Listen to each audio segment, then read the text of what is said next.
Activision. She should have been at that moment. Okay, fair.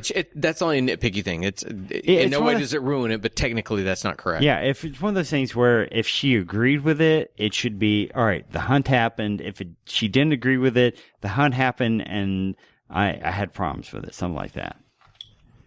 So they would do humans as they were made available, and for some reason, this moment really hit me where it was the manipulation of the woman as the weak one.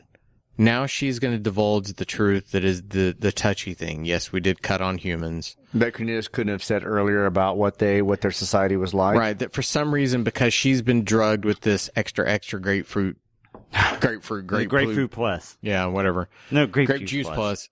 That suddenly she's the one to do it, and then that's when she says the line of the gorillas hunted them for sports. That's when we begin to see the sepia tone flashbacks and target practice. Is it because she is, she can have the sass on the exterior? Is it she's drunk a little bit, and that she's drugged a little bit? And are women just inherently weak beneath the veneer they put up to protect themselves? Is almost what this you've mentioned before. How it kind of hits you as Ookie and them getting done. This is the one where I felt like this is kind of wrong to treat a woman in this regard, where she's suddenly so weak and so essentially stupid that she can't do anything to protect the moment. Let's take the two roles. We have Zira, who is the psychologist, and we have Cornelius, who is the archaeologist. And so based upon what information we got from Cornelius, we already understand everything from him. He basically told us what the scrolls said and where things come. Now we're flipping to her side. Now, I grant you, this could have been something that should have been spoken as opposed to this kind of creepy, shadowy room where she's been drugged. But when you look at what the information the two of them would divulge, he already did his without any serum, and she's doing it under serum induced to talk about the more seedier side, even though a lot of the stuff that he said was pretty revelatory. Right. We do get a small shot when it says they died a natural death, and humans too, of course, as they became available. We do get a small shot of Dixon, and Dixon is in the corner of the room, and he now looks somewhat dismayed and possibly a little bit betrayed.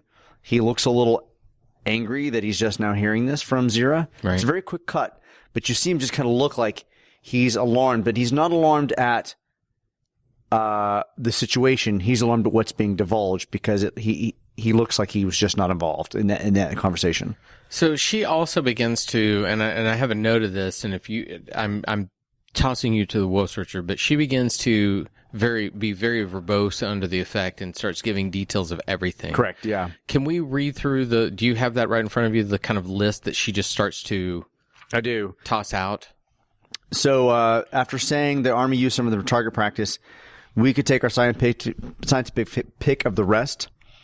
Agent 1, E1, his direction is matching her enthusiasm, but I don't think he really gives that. In the interest of science, you dissected, removed, and statistically compared. And then she goes, Dane just wanted to go down the laundry list, Right. Bones, muscles, tendons, veins, arteries, kidneys, livers, hearts, stomachs, reproductive organs, nails, tongues, eyes, noses, ears, nervous systems, various reflexes.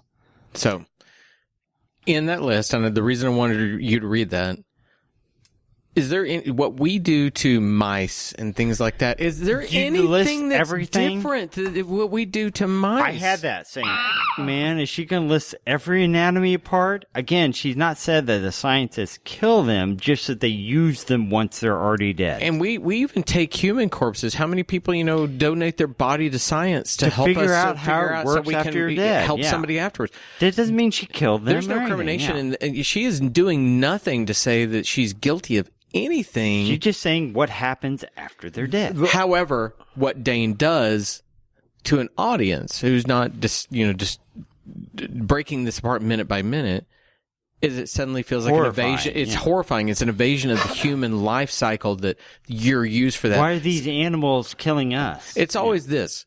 We may do it to someone, but the moment we find out that we're used as that same thing, then that's horrific. Yeah. And so pretty smartly, Dane puts this in.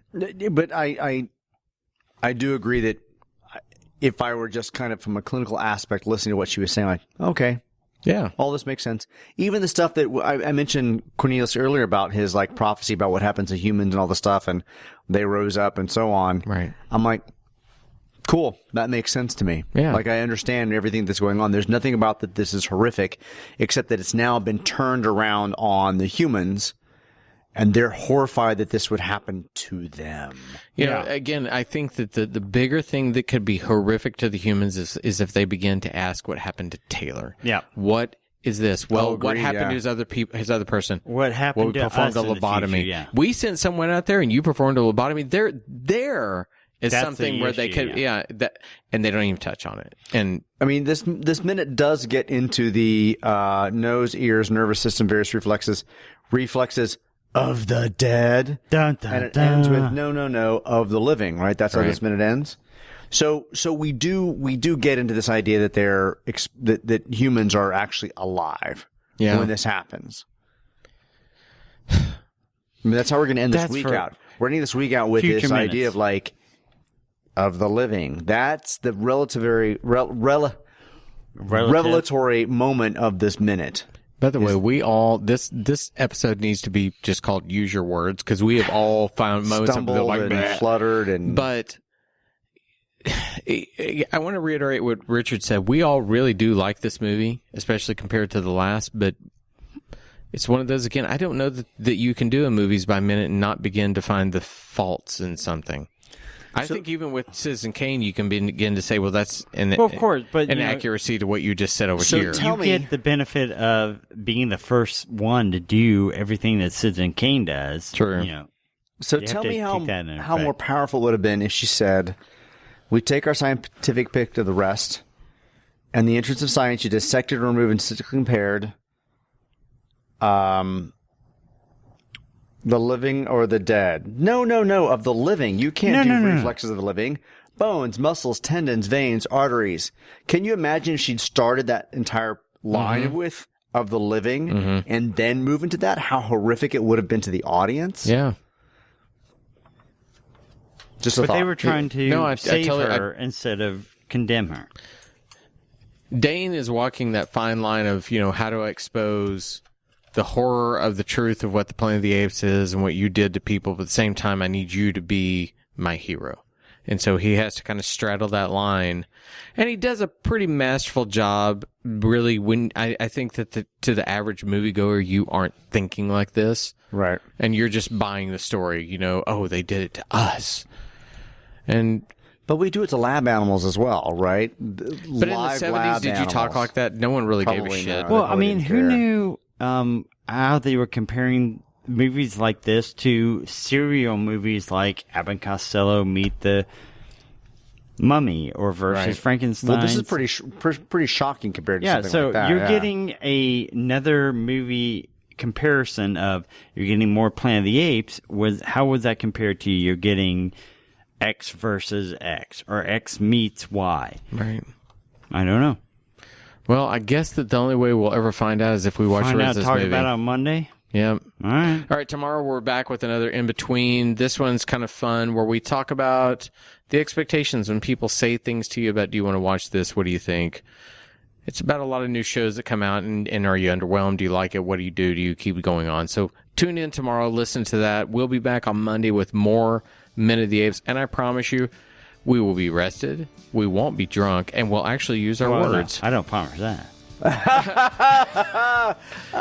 Me either. Okay, so for them, screw them. We'll do our best to be back and entertain you. But anybody, anyway, see, use your words. Everybody have a great weekend. Bye, everybody. Bye. Bye, everybody.